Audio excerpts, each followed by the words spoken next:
Welcome to What That Old Queen, a candid and adult take on queer life quandaries at a certain age. So listen at your own peril. Presented by Bernie and Tommy, their views are their own, and like a vampire have no reflection on the platform you're listening on. Now, please let your hairs be upstanding for the Old Queens.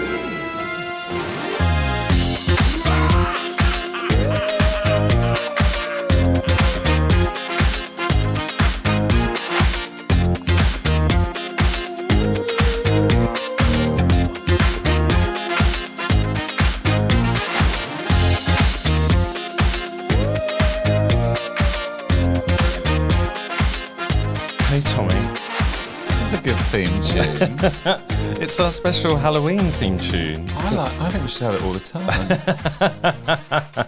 Should we just do Halloween themed episodes every week?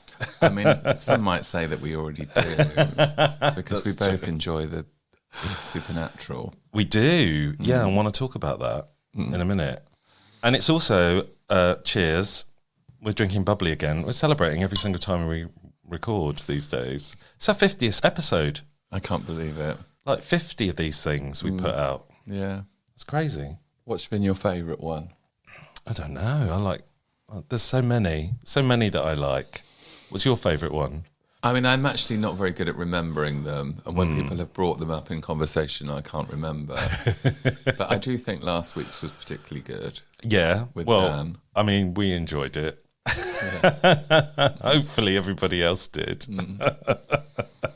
No negative feedback as yet. Not yet, even though it was the most controversial episode yet. Or maybe this one will be the most controversial episode yet. How do you feel about Halloween? I love Halloween. I haven't got fully into the spirit.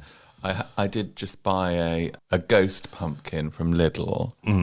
As a sort of token gesture, table ornamentation. Which is kind of ivory white. Yeah, it's beautiful actually. And I think it would look nice in a sort of more Halloween display. At the gym, they've gone all out. There's cobwebs all over the desk. Right. And they're not real cobwebs. Oh. Yeah. I was going to say I've gone all out in my flat, but they're real cobwebs. And they're there all the time. I'm like Miss Havisham. Nothing ever changes. But a lot of your work is to do with kind of history and ghosts of the past and things like that, isn't it? Yeah, I often sort of frame a show like it's a version of a séance. One of my shows that I just did before lockdown was called A Haunted Existence. And in the process, I actually held a séance as part of the process, alongside working with like archivists and historians to gather kind of very factual, contextual information. I held a séance because I thought that would be an interesting idea. When I was touring it, all the venues kept getting the name wrong. Instead of Haunted Existence, they kept calling it A Haunted Experience, which sort of felt reminiscent of like, I don't know, like sort of ghost train ride or one of those sort of like an evening in a haunted house or, you know, like. Yeah.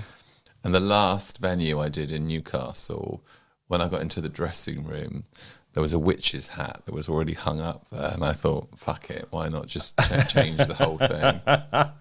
Did you wear the witch's hat on stage?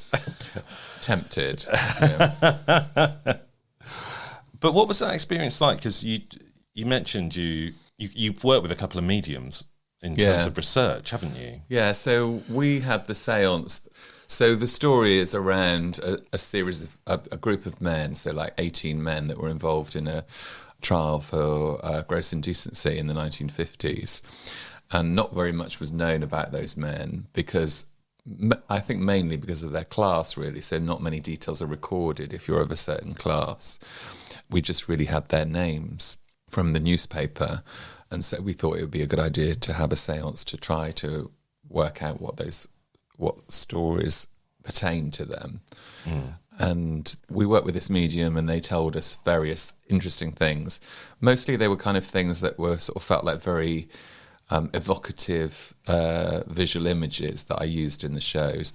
She talked a lot about a man with rings on a train that would give codes and signals and stuff. So I worked a bit with that, sort of to recreate that. After the seance, we came back to this flat, and two of my friends would stay in the night because they live outside of Bristol. And one of them, my friend Catherine, was sleeping in my bed with me.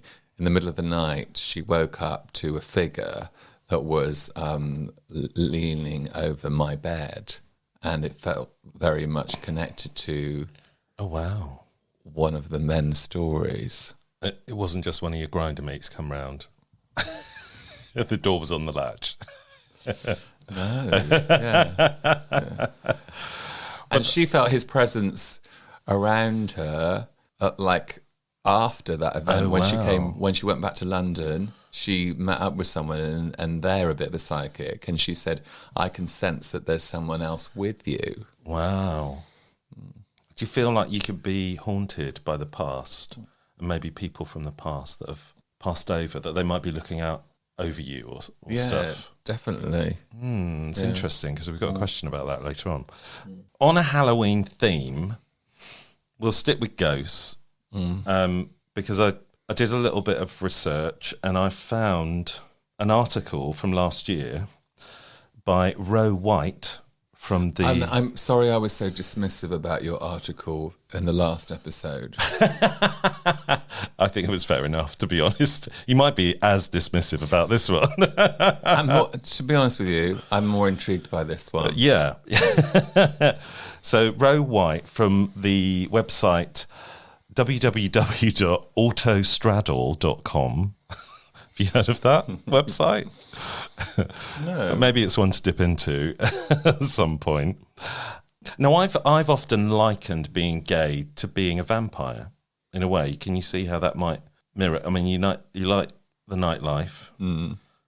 You have to keep before we were all open, we had to keep our existence quite hidden. And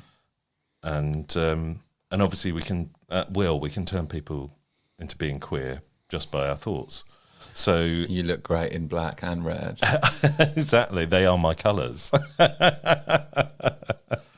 I've got very sharp teeth. So, but this article is about 10 reasons why all ghosts are gay. So you ready for this? I mean, it's a statement, isn't it? It is. But she does clarify that when she says gay, she doesn't mean gay in terms of orientation, although some ghosts swing in that direction. She means culturally gay in the way that some people are culturally Jewish. So ghosts carry the most critical markers of the queer community, from the quirks that fill us with pride to the ones which aren't so flattering. Okay, I'm intrigued to know more. Yeah, so here are the 10 indisputable reasons why all ghosts are gay. Ghosts are sentimental. So is she saying then all gays are sentimental? Well, I don't know. I think it's probably something that queer people are. So she explains, ghosts express sentimentality towards places, people, and even objects. They attach their souls to dolls, cars, clothing in the same way that you attach your soul to your ex's love notes or texts, or the shirt that your crush let you borrow and that you never plan to give back. Yes, sentimentality and ghosts are high achievers in nostalgia. Would you agree with that? I mean, I think this is a very tongue-in-cheek article. So I think I would, though. I think there's something in that. Yeah, I'm definitely a high achiever in nostalgia and sentimentality. Well, it's like your raison d'etre, isn't it? It's a lot of your work is nostalgic. Yeah. So yeah. So maybe. So strike one. We're going to go with that one. Yeah. Okay. 10 out of 10. Well, 1 out of 10 so far. Right, yeah. 2, haunting is just a long-term U-hauling. Now, I don't know what this term means. I'm assuming it's American, but U-hauling is a great lesbian or gay tradition of packing all your belongings in your car and joining households with the barista you just met 13 minutes ago. So I think it's about moving in with someone quite quickly after you've met them. Considering that ghosts tend to shack up with past lovers and occasionally follow them around, haunting is the ultimate way to U-Haul. It's immediate, it's intense, and it definitely saves on the rent. So what would you agree with that? I think I was a little bit like that when in my 20s. It reminds me of the San Francisco show. Is it Tales from the City? Yeah. Yeah. That feels a bit like that, and it feels connected to being able to choose your own family. Yes. Which queer people do. So I'd agree with that as well. So that's 2 out of 10. Ghosts follow their former lovers around. On social media. Yeah, well, gays have a rich tradition of living with our exes, liking our exes' thirst traps on Instagram and our exes' exes, and sharing custody of dogs that we adopt with former partners. But the truth remains that queers are swirling in communities filled with folks who used to co-own sex toys. For us, being around our exes is inevitable, and for ghosts, being around their exes is either a punishment, being stuck in the same house you died in where your former partner is currently banging a new live-in beau. I've not been in that situation. Me neither. Well, I guess I was once, kind of. I guess for a certain section of our community that might be more true than us. So we'll give that a half. Okay. So 3.5. They love making a grand entrance. From that one extra terrifying jump scare into Samara crawling out of the TV. Ghosts love making a big entrance, just like queers, considering the majestic entrances of every contestant on RuPaul's Drag Race, or the way your local butch DJ pauses to survey the club upon their arrival. Gays love making a show of showing up, especially when their outfits are on point. I think you like making an entrance. I don't know what you're insinuating. When have you seen me make an entrance? You always make an entrance. Do I? Yeah, I think so. Yeah. I mean, the room definitely knows you're there when you've walked in. But I think that's a good thing. I don't think it's a bad thing. Can you actually give me an example of? You jumped out of a box at my birthday.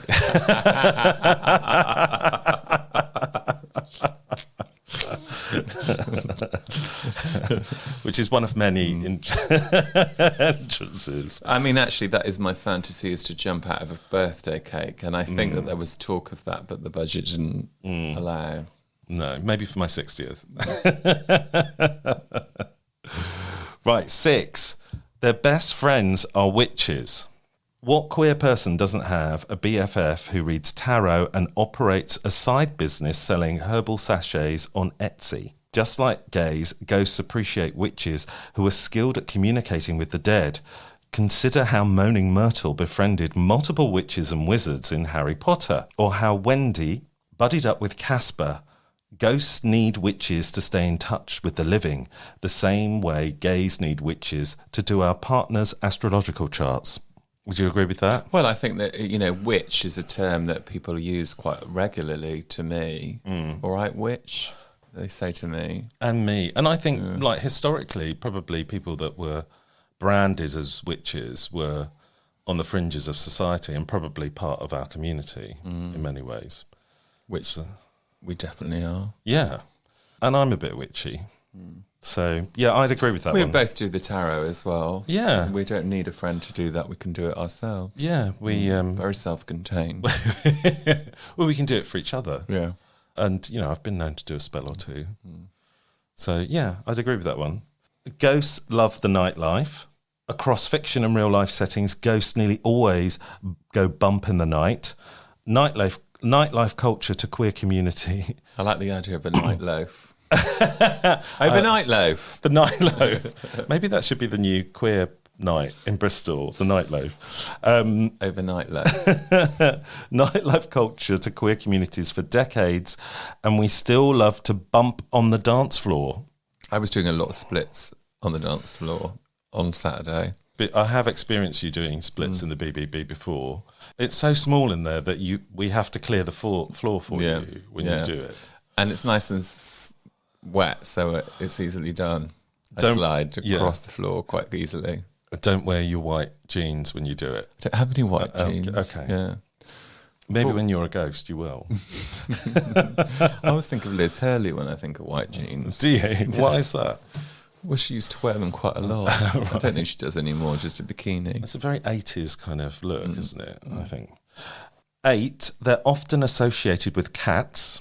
Multiple ancient religions believe that cats were shape-shifting spirits, and some modern cat lovers also believe that.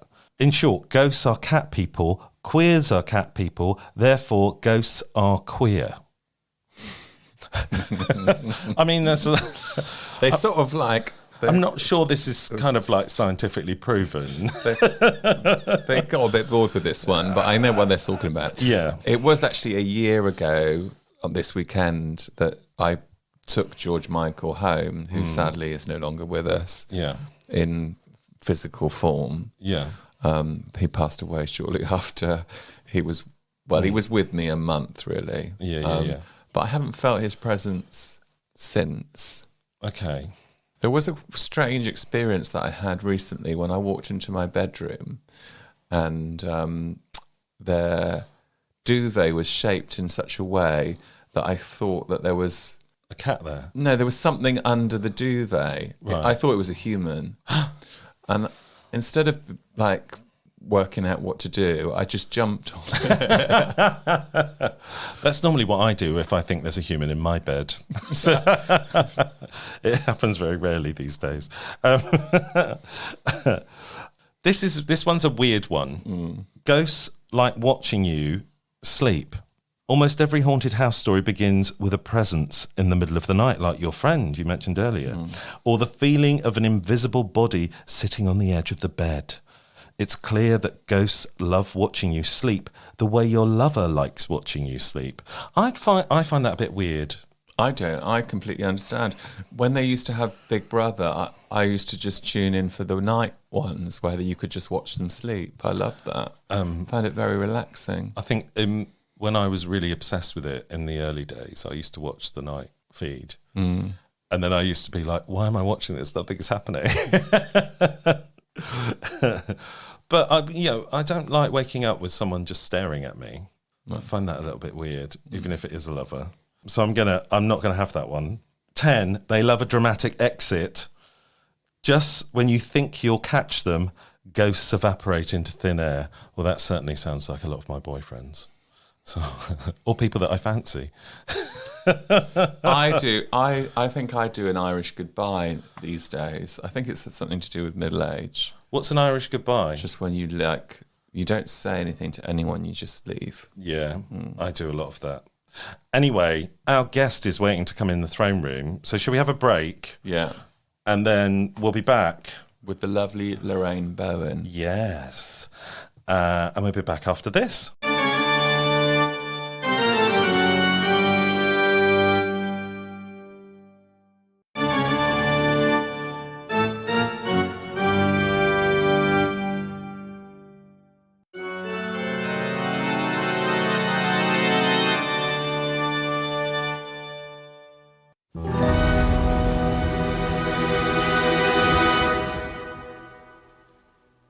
Right, so we're back, and we have a fabulous guest, don't we, Tommy? We do have an absolutely fabulous guest. Would you like to introduce our fabulous guest? Please be upstanding for the lovely Lorraine Bowen. Hello, welcome to the throne room. Oh, lovely. You can be I'm here on the south coast, kind of imagining what the throne room is. It sounds lovely. Well, it's another word for the toilet, isn't it? So, no, but this is very plush, this throne room. And you can be an honorary old queen for the night, if you'd like. Oh, please, yeah. So we've just been chatting just before we started recording again. And so how long has your career been, did you say? Did I say? Well, I've been going forever. I was born in 1916, and so I think you got the digits messed up there. I started performing when I was 28, and kind of when was that? I don't know, 1989. I remember I got a job at the local school teaching recorders, and I said to the headmaster, well, I can only be here for 6 weeks, because basically in 6 weeks' time I'm going to be completely famous and I won't be able to teach here anymore. And that happened, right? No. Years later, still teaching recorders. I mean, you have had your brush with fame with the I have. Britain's Got Talent and stuff. But the audiences that might not know you, how would you describe the work that you make to them? Well, who knows? I mean, if I knew that, I'd be able to talk about myself in a kind of elusive, arty way and kind of allure the Arts Council and get massive grants and all the rest of it, but I don't. So I don't really know how to do that. How do you do it? It's a secret formula of the certain world, the arty world.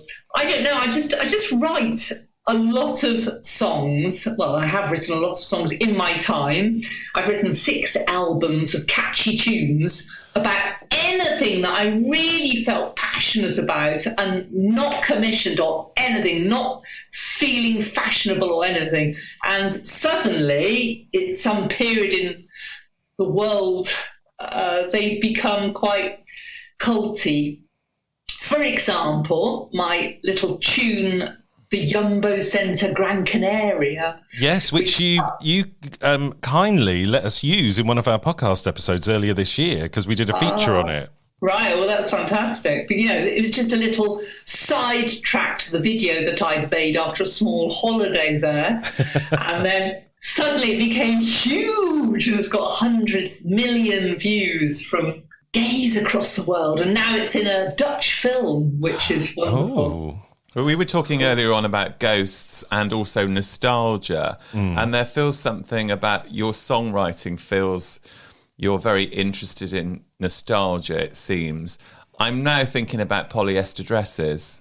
Well, I've been collecting polyester dresses since I was 16 years old. I didn't know it was a nostalgic thing to do when I was 16. I used to go to the local village jumble sale and pick out anything sparkly, anything that had a vibrancy that my village didn't, because I was brought up in a very suburban, boring, grey mirage of childhood. And the polyester dresses kind of felt like another world that needed to be collected by me. And I still have a lot of them, and I'm still doing a show called Polyester Fiesta, which is it's got 4 models, a wardrobe mistress at the back of the screen, and it's a tightly choreographed show with all these dresses and things that I've collected over the years. It's quite weird, and it doesn't go out that often because it's very difficult to do.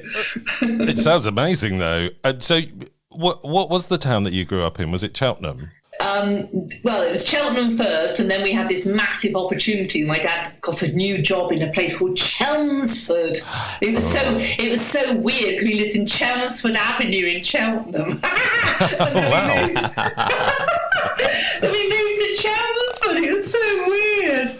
So yeah, we lived in this small village outside Chelmsford, and I thought we'd arrived, somewhere amazing. I didn't even know my times tables at 9, it was like that. And then suddenly, whoa, Essex, it was,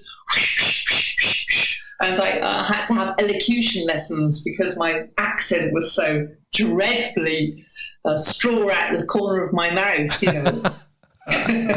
Well, you certainly don't sound like that now. I've still got the mouth, though. The mouth. I tell you, once you're from the West Country, you cannot change that OU sound. I say pound, I say house, I say mouth, and I've had elocution lessons. Can't get rid of it. Well, it's all right. It's all right to have a little bit of a twang, right? I like a twang. Yeah, Tom, you've got a twang, haven't you? I have, yeah, and I did have elocution lessons as well. And I wish that I hadn't, because actually I really like it when I have that West Country twang, even more so.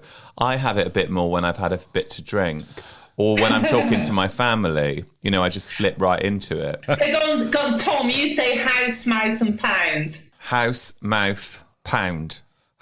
Yeah. You've definitely you've got the Pan-Airs in you there.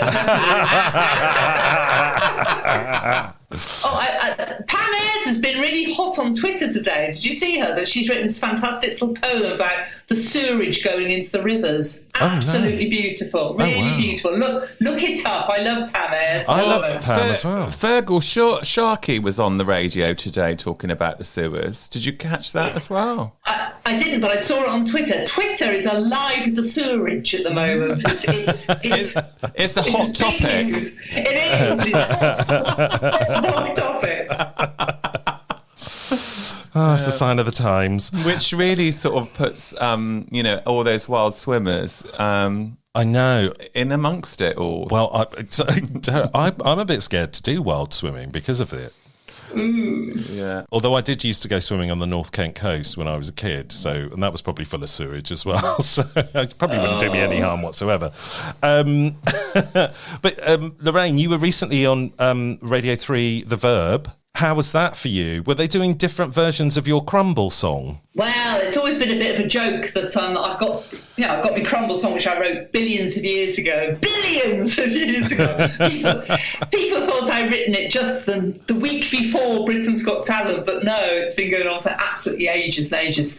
And it's been a running joke that I've always wanted people who speak a different language, come from a different country maybe, to translate my Crumble chorus and put a piece of food that they absolutely adore from their country. So what I've always said, and I put it on one of my albums, is translate it, sing it, send it to me, and I'll put it out. I'll put it out on Spotify. So I've had loads of fantastic versions from Dutch to Bombay in India. It's fantastic version there.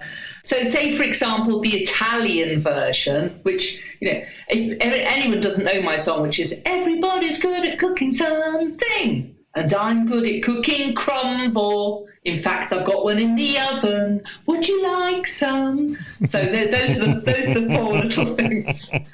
I don't know why it's so popular, but there you go. Because it's great. It's a catchy song, and I love crumble as well. So I love crumble as well. So in Italian, the chap that translated it loved chips, which are patatine. So I think they're actually potato chips that we call them crisps in our country. But I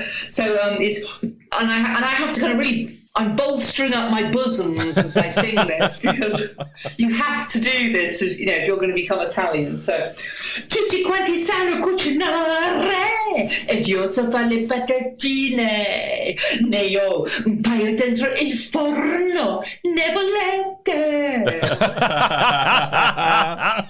That's amazing. I'm recording this Zoom. I want to put that out on YouTube, if I may.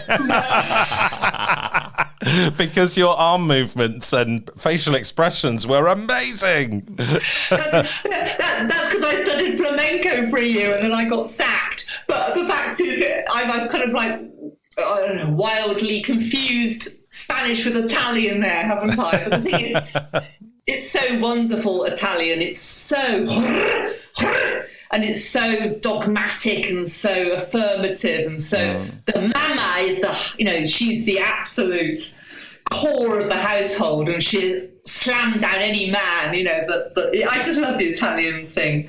So that's a great thing. You have to get into the acting, don't you, if you want to speak a language? Well, especially Italian, it's so expressive. It is. It's wonderful. I was witness to your version that you did in Rye, live in a pub, in a lovely pub. Everyone's good at cooking scallops at the Scallop Festival. Do you remember that? I do. It was a very wild night because Johnny Woo was down there, and he's a very wild partier. And he comes from the Glory in East London, and that's an amazing night. Timberlina of Rye organised that. So that was a lovely Lovely gig. So should I carry on now with the Japanese version? Oh, yes, please. Or have we all gone off? No. I want to hear all the versions, if we may. So this Japanese version was translated by a chap in Brighton who is Japanese, and he's actually a kind of, well, what can I say? He's an actor of the stage and screen, and he volunteered to do the sushi version. And what he did, we met outside this kind of gay pub in the lanes, and very quietly he said the syllables of the Japanese language into my tape recorder, and then for the next 6 months I just practiced saying them because it is so bloody hard. It's really hard, Japanese. Yeah, anyway, and I got to put on a different palette here with my voice. Yeah. As if I'd studied acting. I haven't. Ready? Mi inate sokoro sushi date toku inanda mo ja te aorate sahajime yo. Amazing. How many languages did they put it into? I got the Dutch version, which I can't do because it's all right. Yeah, it's very difficult. A Chinese lady did it. That's impossible. So I got her to do it. That's on Spotify. Israeli, someone did it from Israel. That again, it's too much for me. Too much for me. So that's on Spotify somewhere.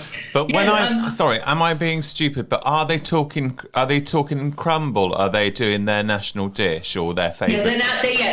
It's the joke. Well, the joke or the challenge, I'd say, the crumble challenge is the fact that you put my song into your favourite or the national dish, because crumble is so British. That's the whole thing about crumble. Incredibly British.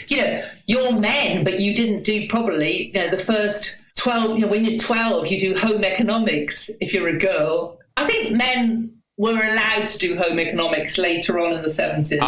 I did home economics.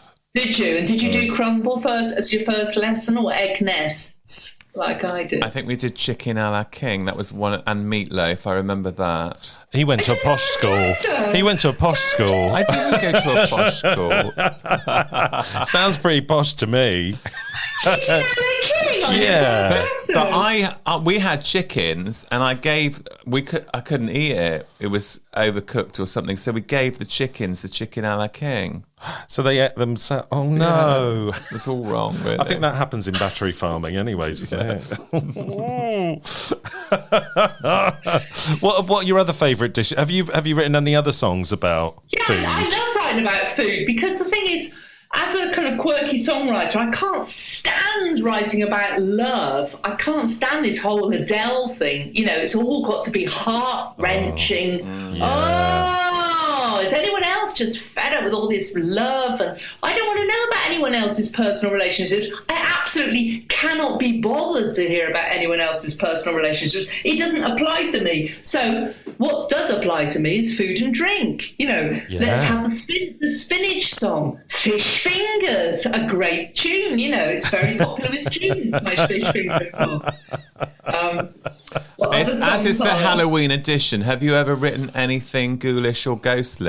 I haven't, because my birthday's on Halloween and I don't like it, you see. So I love frogs. I will hold a frog. I've got frogs in the garden, toads. I will hold a slug. I'm absolutely not squeamish about it. Have you written a song about a slug? No. Is that yet to come? I think Benny's just giving you an idea for a whole concept album. Crustacea and mollusks.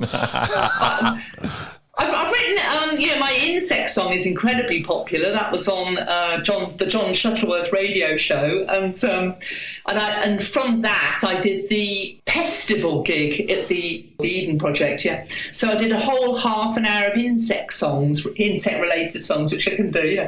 Give me a theme, I'll do it. Okay, well there you go. You've got Crustacea and mollusks. That's your next album. Wasn't Billy Bragg a bit of an inspiration to you at some point? Absolutely. Oh, my goodness. Billy Bragg started me off. I'm just a small, shy child from Gloucestershire and Chelmsford. And, at the age of something, I got amazing opportunity to perform with him on stage for 3 tours. And at the end of the 3 tours, he said, right, we're going to have a meeting today, me and my managers. He said, right, you've got to leave the band that you're in, because I was in a band at the time. He said, and I want you to write 6 songs for me, and I will give you a critique on the 6 songs. So I wrote the 6 songs, and then he said which ones he liked, and then he said, right, now get a gig. Wow. Can you imagine being a really shy back person, then suddenly someone really big says, right, go and get a gig, and you think, what, me? What, me, little me? So I did that, and I got a gig at the Diorama in Portland Street. I don't know if it still exists, but it's a round gig, and it was in the age of new variety, when you put poets, stand-up comedians, put dancers, all kinds of varieties, all in one evening. And they were it's fantastic times, going back a bit here. But so I did my 3 songs, which were incredibly serious, I thought, and people started laughing, and that was... Was one of them the Crumble song? No, it wasn't. Okay. But there was an orgasmic tune with my clarinet that seemed to win over the audience. It was all very experimental in those days. I think it was great, actually. I think you'd like it, Tom. So you mentioned Miss Timberlina, who's been a guest on the show. You've worked with another one of our previous guests, Boogaloo Stew. We got together on a show called Much Ado About either nothing or Christmas. Yeah. And it was a Shakespeare-related bingo show, and I was the special guest. It was a bit like when Barbara Dixon used to go in and won the 2 Ronnies. You know, they always, in the old 70s games, they always used to have because they were all men, of course, so they always have a female guest to lighten up the surroundings of the show. Of course. So I was so thrilled, because Boogaloo Stew made me a dress, and I'll cherish that. It's in my wardrobe of polyester. Great. It's fantastic. Was it a polyester dress? Absolutely. How big is your wardrobe, Lorraine? It's so big that I've had to move in the lockdown. I had to move to a big house. Did you? To accommodate? With a massive loft. I've now got a huge loft. Well, what I had to do, I had to move out of Brighton, because Brighton was, it's really expensive in Brighton. It's pretty foul living there as well, with all these hen parties and bin strikes. So I moved a bit further down where it was a bit cheaper. I could get a bigger place. So now I've got this massive loft full of my polyester outfits, and one day I'll have to sell them all, but they would be worth millions by that time. Of course. Well, if they're not now, I mean, absolutely. You could probably auction them all for a fortune. So where have you moved to? Are you still on the coast? I'm still on the coast, yes, but I daren't even say the word, because it begins with E. Okay. I can't say. But the average age has moved down from 78 to 43 now. Okay. Well, I'm older. I'd be too old to be there. So it is God's waiting room, as some amazingly camp record seller told me. He said, you look from here, you look out to the continent, and from inside you look into the incontinent.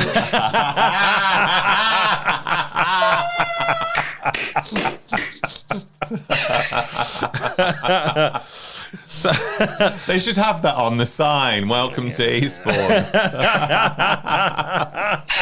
said the word! I know! Oh gosh, she's going to have hordes of fans clambering at her door now for those polyester dresses. You can beep it out. I'll tell you something though. I mean, I'll say the word Eastbourne.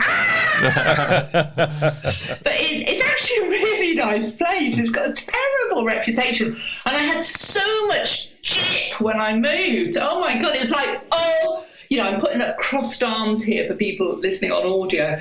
People just thought, that's it. You've ripped apart the Brighton world and gone to further circles. How dare you? How dare you move? 30 minutes away. How dare you? But I have. I'm assuming there's public transport routes and roads, or Absolutely. But that's the thing, when you're older, you have to be bolder. You have to go where no man has been before. Of course. You have to go and create the new paving way. Where do you both live then? In Bristol. We're here in Bristol. Yeah. I love Bristol. So many memories. Yeah, it's beautiful. Well, one of the best places to live in the UK, apparently. But don't tell everyone that, because they all want to live here. Well, The Guardian regularly do. I know. I wish they hadn't.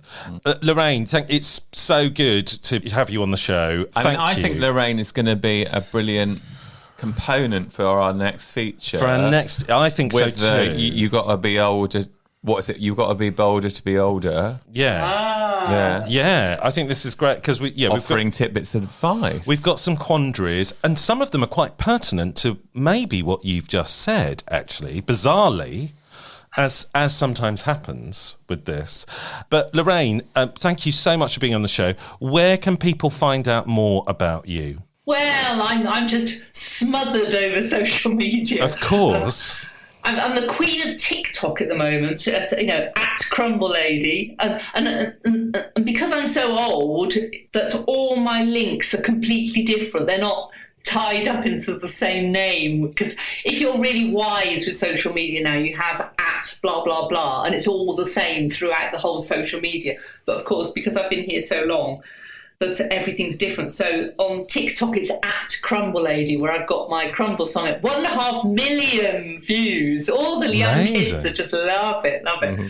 And then on YouTube, which is Lorraine Bowen TV, and my analytics, it's all 16 to 25s that love my stuff. So it's good, isn't it? But you're lowering our demographic just by being here. And you've got a website as well? Yeah. The website, of course, is the Mother Hub, as they say, and it's lorrainebowen.co.uk. Yes, well done. Okay, the home of sewerage in the rivers. The home of sewage beaches. Okay, it's such a shitty place to live at the moment, isn't it? I really fancy going somewhere more exciting. Right, Lorraine, are you going to stay on board and do some Queens of Agony with us? Of course, I am the Queen of Agony. Well, you need a good pair of ears. That's what you need to be an agony art. Okay, well, at this juncture, we have a little gong bath, so I do a little gong. And it just changes the vibe, obviously. Space clearing. So, you ready for the first question? Yes. Absolutely. Yeah? Okay. Dear old queens... and I'm obviously including Lorraine in this. Yeah, absolutely. Is my dead ex, as it's Halloween, looking after me from beyond the grave? A few years ago, an ex-boyfriend of mine passed away. I hadn't seen him in a few years, but I was devastated when I heard. A few years later, someone who claims to be a psychic said that he was looking after me in the spirit world, sorting out the good ones from the bad, in inverted commas. I've had a few dreams about my ex in the meantime. Anyway, I've been trying to date for a while now, and every time I've found someone that I think I can have a relationship with, it seems to all fall apart. Is this just bad luck, or the ghost of my ex sorting out the wheat from the chaff? And if it is, how do I stop him? Because I prefer to make my own mistakes at least and have some kind of relationship at some point. I know it probably isn't that, and it sounds a bit mad, but it's always in the back of my mind. What do you think? Do you think an ex... I loved the way you read that, Bernie, but I thought you could have built up the drama and made it bigger towards the end. Oh, you reckon? Yeah. Shall I redo it? Why don't we don't me and Tom need to go? Yeah, maybe. Shall we redo it with you guys doing that? What do you think? Do you think is it just sheer bad luck, or is his ex like? I think the whole problem is with the psychic, right? So the sidekick is a sidekick, and there's a sidekick. Clever. The psychic doesn't know that person's life at all. It's just someone sitting in an old painted caravan in an old boot fair, pretending to know all about this person's life, charging a tenner for some ridiculous advice. I'd say get a grip on your present life and live it to the full, and don't think about old memories that could haunt you there. And I think, this sidekick, the sidekick maybe got confused with another couple of boyfriends, because people do die all the time. We don't all go around with just that one or two people in our life, do we? Do you think there's a little bit of miscommunication with the spirit world there? Absolutely. I think it's the present man is thinking about one person in particular, but we all go back a long way. Yeah. If it's anything to do with this programme. I feel Lorraine's going to make a song about this one. Sidekick off the sidekick. Yeah, see? She's already there. It's halfway there already. Give me a theme, I can write a tune in a minute. What do you think, Tommy? Do you think... Well, I wondered whether when you read it, I thought, is this just a self-fulfilling prophecy? Have they just got that into their heads? Are they putting that curse on themselves? Maybe they need to do some sort of space clearing, burn some sage, I don't know, and just forget that they ever heard that and start to do their own thing. Do a bit of woo-woo. Yeah. I think you might be right. And also, is it being psychic or is it auto-suggestion? Mm-hmm. Do you know what I mean? Yeah. It's almost like, are they... I think you take it with a pinch of salt and take what you can from it. But, don't scupper your love life because you think some spirit is kind of... Yeah, who is this side? What's their qualifications? That's what I'd say. Yeah, exactly. I mean, is it someone they bumped into in a bar? Is it someone they just bumped into on the street? Is it someone in a paint? Read my hand. Those lines, what do they say? People love putting their whole life into the unknown, don't they? And the psych. People love it. I think it's because the world is so explained these days that people love a touch of the unknown, and maybe they put their whole life into that unknown thing. I think it's a bit simple. Well, there you go. That's the advice. Yeah. Go and have a blind date. Yeah. Go and have a couple of blind dates, because then, no one knows. That's the unknown. And just do it. Just step into the unknown, and then, no one can interfere. Even the spirit world. Okay, let's move on. I think we've answered that one. Dear old Queens, should I move? Lorraine. To Eastbourne. This is very poignant to you, I feel. I feel like you can answer this question. So, should I move? What's the background of this? I will. There's more. There's more. My name's Prince William. I'm in the kind of Queen's residence here. Shall I move to Eastbourne? Right. Okay. So out of the gate, I'm not a complete stranger to moving. I've packed up everything and thrown caution to the wind twice before when life became completely static, and I realised that I would stop growing if I stayed where I was at. I live in the heart of a major city and have made some great friendships here. However, the pandemic really changed my life. Every single person that I was close to moved to 45 plus minutes away, and my job is now 100% remote. I find myself suddenly alone in the city, and I've never particularly loved outside of my friends. I'm now lucky if I spend 3 hours a week with another human being. I have tried going out still, but there's very few places left to go in this city since they're all still shut or shut early. I'm thinking it's time to call it quits and find a new place to explore and experience, but I'm worried at my age, 41, it's going to be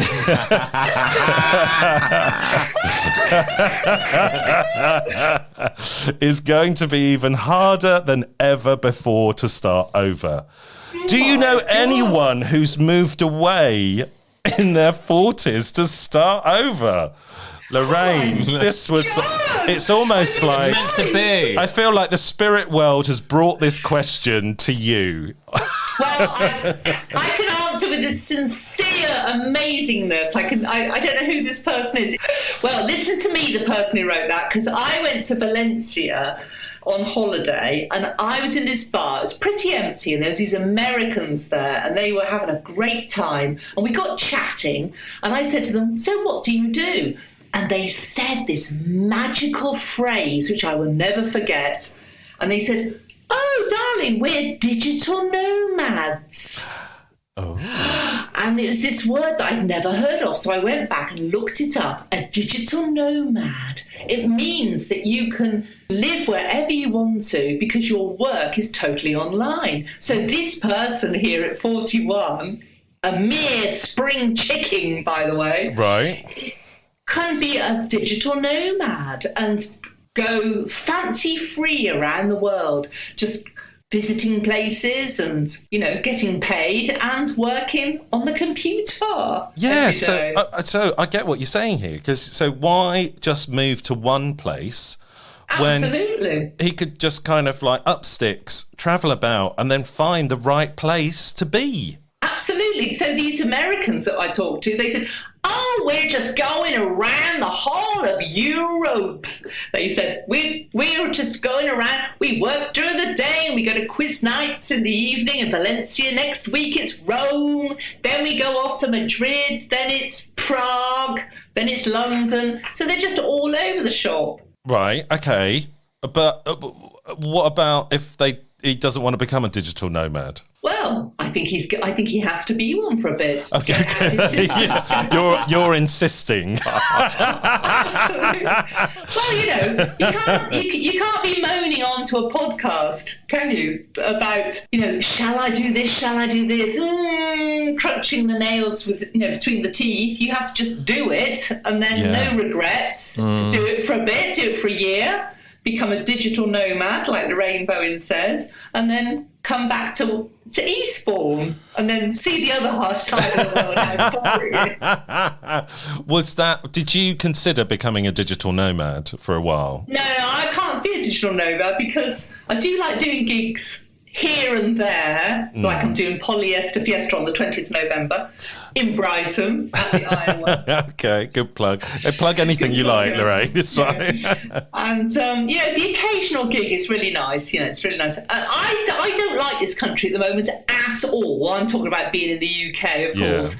And several years ago, I thought about moving to Italy. In fact, when I did Britain's Got Talent, I had a plan A and plan B, which was because I realised I was just about to sell my soul to Simon Cowell. So my plan A was to get my song, the Crumble song, the chorus on mainstream TV on an evening, a Saturday evening. I thought if I could do that, that'd be amazing. Just the chorus, that'd be fun.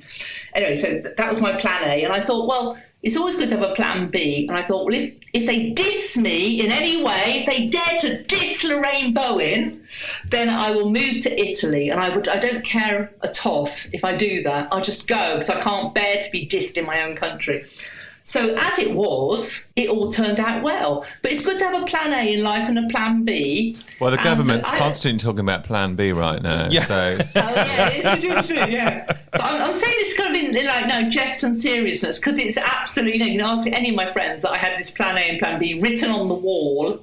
Right. And it's quite good to have that, because it makes you feel quite free, that you don't mind what happens in life then. Yeah, so if that doesn't happen, do something else. Okay. Yeah. Right. What do you reckon, Tommy? Do you think that's good? I love Lorraine's response, and I agree. I just feel like there's like a little caveat in the sense that I feel something from this person that they might be actually craving a real sense of community. And I think that there can be something quite lonely about travelling around, experiencing different things and not experiencing them with other people. So if that doesn't entice you, then there's always Eastbourne. Yeah, find your community. And as my mum says, in my day, she said there was nothing to do with mental health. What's all this mental health stuff? She shouts. She says, if you got anything wrong with you, just dig the earth. places. Dig the earth. That's where it's at. Grow some vegetables. Dig the earth. I might put that on a T-shirt, I think. Well, there might be something like earth therapy, digging therapy. Okay. I'm putting it out there. Dig for victory. Dig for therapy. Dig for therapy.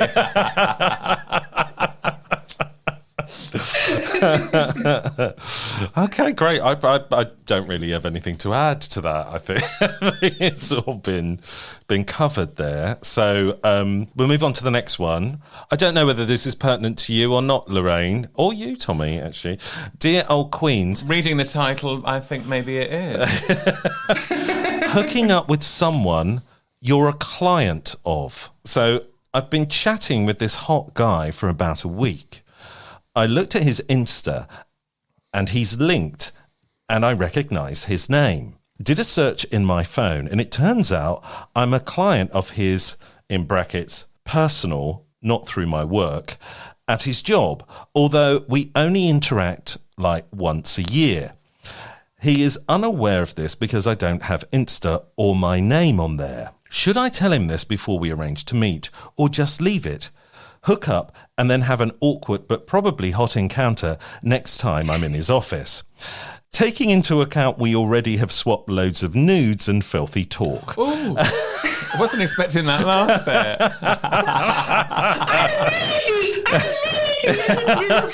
Oh, come on, you know the gay world a bit. You've written a song about the Yumbo Centre, for God's sake.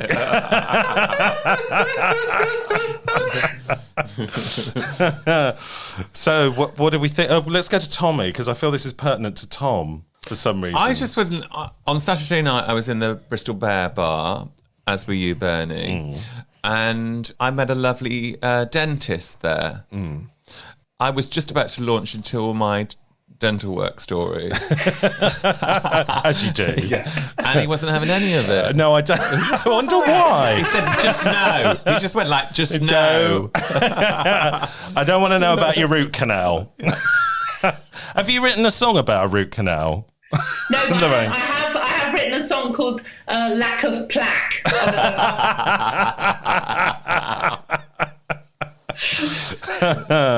Lack of plaque. Okay.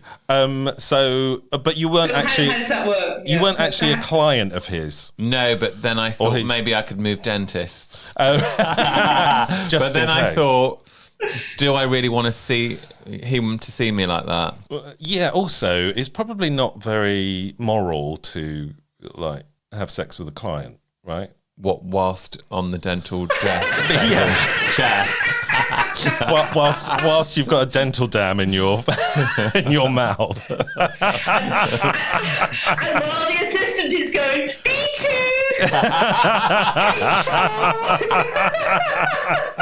I mean, that's how I identify different parts of my anatomy. With that stuff you have to put in your mouth as well. Oh my God. Mind you, keeps it all orally hygienic, doesn't it? Yeah. Lorraine, have you ever had an incident with a client? Oh God, let's not go too far there. But what I would say is that I'm surprised that there aren't more stories on the press, really, of Grindr encounters, which then you have a Grindr encounter, encounter, and then suddenly you're in the bank manager's office the next day and you go, oh my God, I really know you. I just can't think how I know you. I always get, your face looks really familiar, and I'm just like, I wonder why. But I did have that experience, not that I'd been with that person, but in the bank I was kicking off about something that they said that they wouldn't be able to do, and then the manager, who I know from Grindr, what's he called again? He's called like the City Otters. City Otters, yeah. They're called the City Otters. Yeah. He just sort of piped up from quite further down the office and went, just let him do it. Yeah. And that was it. It's the gay Grindr mafia. Yeah. It's a bit like the Masons.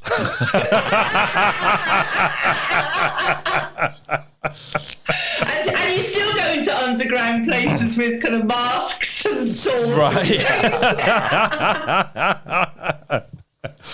as if I know about that from the East End. Yeah, no, I think you're right. I think I think it happens a lot. I think this guy should just go for it. Yeah.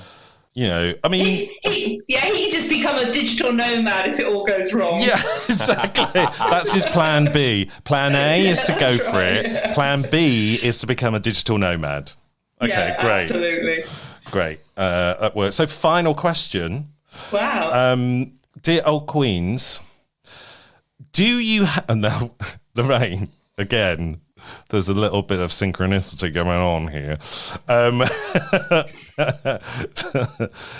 don't know if it's because it's Halloween or what, but dear old Queens, do you hate an artist or song because it was a favourite of your ex?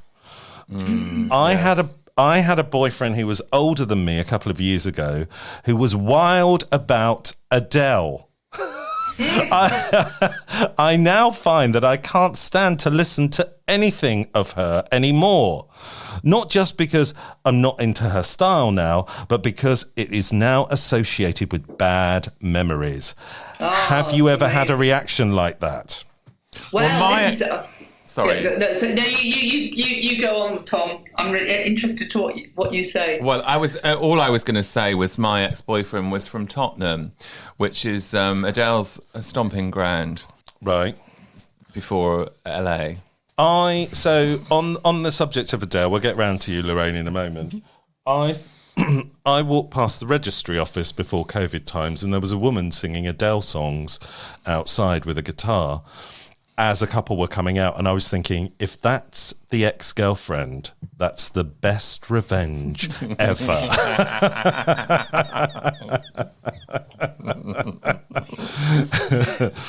But Lorraine, what were you going to say?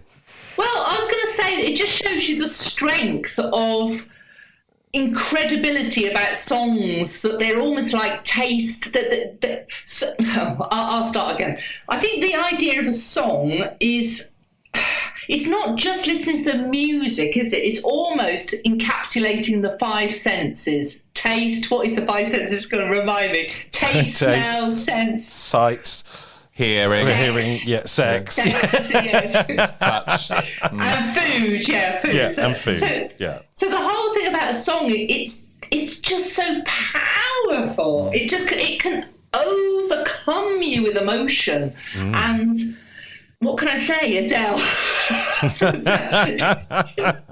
It's a lot of people, they still love the 60s, and they're still, maybe they're 80 or 90-year-old, and they still got the old 1960s haircut, because they still want to be in that era, and they still feel youthful being in that era. It's so powerful to hear Let's Twist Again or whatever it is, or hear some mod song, and as well as in the 80s, if you hear Duran Duran, you're back into yachts and loads of money.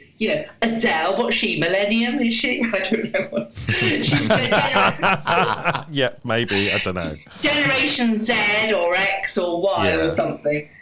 She's got huge momentum of this huge era of about 10 years, I'd say, of songs that was so distressing to hear in public. I can't believe it. And to this day... I would say triggering. Triggering. Yeah. Oh, that's interesting, right.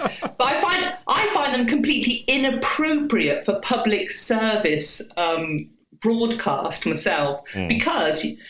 you can find that you're in a restaurant or a breakfast bar, maybe a breakfast diner bar on tour, and then you hear an Adele song and you think this is completely inappropriate. And as well as some kind of gangster rappers talking about sex with their girlfriends, it's what I'm saying is that there's a place and time for every kind of song, and I think maybe selection should be more selective at times. And I think Adele... she's one of these huge 10 years of pitiful songs about people's personal dire times in their bedrooms with their bloody lovers, and the fact they haven't got lovers. Listen to my albums, I said, about fish fingers, spinach, crumbles, fun to be a fish. There's Yumbo Centre, much more nice songs out there. Don't have to go into this delving mental health. And ideal if you're at the breakfast bar. Absolutely. Might make you want to stay on for lunch. Yeah, exactly. Lorraine, what we all want to know is, do you have a crumble in the oven at the moment? Well, I will say it on audio. Of course I have. It's a cherry crumble. Cherry crumble? With the bubbling custard on the hob. Oh, amazing. Would you like some? I would really love some. And at this time of night, I think there's a little bit of sherry in there as well. Oh, wow. I'm definitely in. Lorraine, thank you so much. You've been a joy to be on the show. Thank you for... I've really enjoyed it. I really enjoyed it. Great. Oh, so what gigs have you got coming up? Well, I think the word gigs is quite... Well, times are a bit strange at the moment, aren't they, still? Well, they are, aren't they? Yeah. I kind of daren't go out, actually, at the moment, in case I catch a cold or something, in case of this one, my one gig will get cancelled, because you only have to go...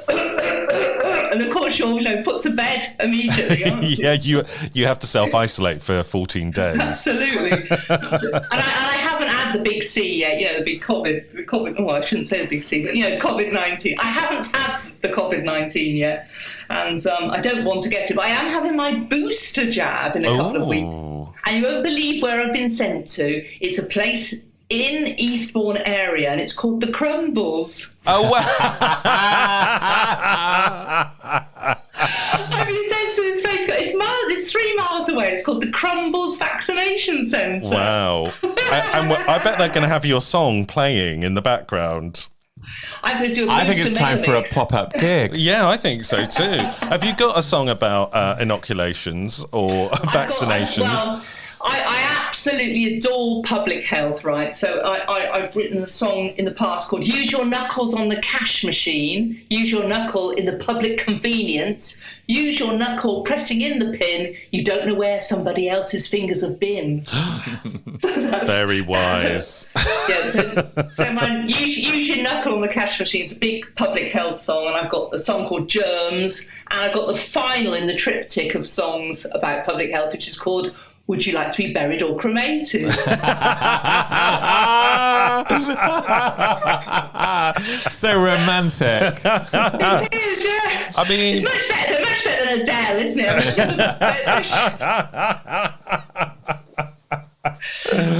Amazing. Thank you so much. So, you did you say you had a gig? Yeah, I don't think you mentioned the gig. Yeah, You just were you having your inoculation?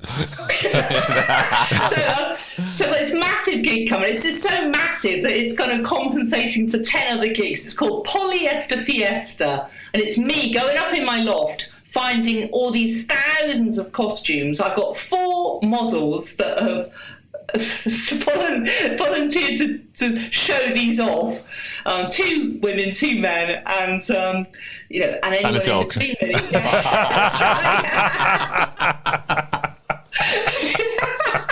I shouldn't be so sexual, really, but it's all right. You're covering all bases there. I feel. Yeah. The blokes can wear the dresses, the girls can wear the trousers. It doesn't matter. But the fact is, there's a lot of costumes there to sort out. I've got 70 costume changes, wow. And it's at the Brighton Ironworks, and it's a new LGBTQRSTUVWXYZ venue. Amazing. It looks amazing. I was looking at the website the other day. It is. It's amazing. I went for a meeting there, and they said, "Oh, do you want to do like some kind of Star Trek space kind of show?" And I said, "Not really. No." I said, "Oh, I don't know what to do." I said, I have got my Polyester Fiesta. They said, "What's that?" I said, "Well, it's this amazing 2-hour show of just total loads of costumes and catwalk cabaret." And they said, "Yes, we want that. We want that." So I'm doing that. Great. And when is that? That's the 20th of November. It's Saturday night, the 20th of November. Right. And where can people get tickets? on the Ironworks website, and you can even come down from Bristol to Brighton in a bus. I There's know. a BBBs. Have a little Bristol. jaunt. Maybe we will. Maybe we will have a jaunt. Bristol to Brighton in a bus to see Bowen. There we are. We would love to. Right, Lorraine, we've come to the end of the show. Thank you so much for being on. We've absolutely loved it. It's slightly controversial as well, this episode, I feel, as well, with all the Adele talk. I think we might have a bit of backlash about that, but who cares? But you've been fabulous. Please say goodbye to our lovely audience. Oh, goodbye, lovely audience. I absolutely hope that you've enjoyed the ridiculous chatter. Of course, it's all tongue-in-cheek, and we all love Adele, really. Of course we do. And Tommy, please say goodbye. Oh, goodbye. And can we call it Plan B? We can call it Plan B. Thank you, Lorraine. Thank you, Tommy. Thank you, audience, for listening. As ever, we will see you next time on What That Old Queen. Are you doing a spooky? Yeah. You have been listening to What That Old Queen. Written and presented by Tom Marshman and Bernie Hodges. The show was produced by Bernie Hodges for Hodge Podcasting. To contact the Old Queen, please email hello@thatoldqueen.com or find us on Facebook, Instagram or Twitter.